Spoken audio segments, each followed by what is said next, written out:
سوچئے اگر قرآن کریم ہمارے پاس آج موجود نہ ہوتا، سوچئے وہ نور جو ہمارے دلوں کو منور کرتا ہے، وہ رہنمائی جو اندھیروں میں روشنی بکھیرتی ہے، وہ ہدایت کا سرچشمہ اگر ہم تک محفوظ صورت میں نہ پہنچتا تو انسانیت کہاں کھڑی ہوتی۔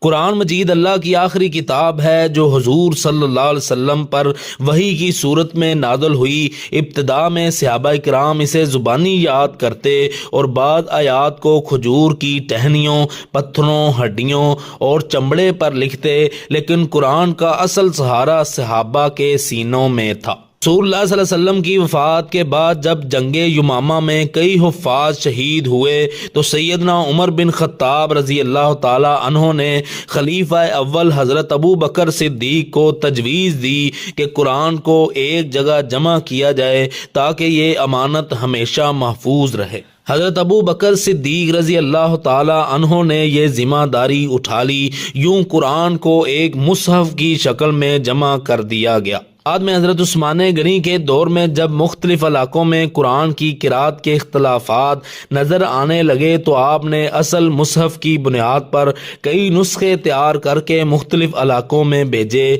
اسی لیے قرآن کو آج مصحف عثمانی کہا جاتا ہے۔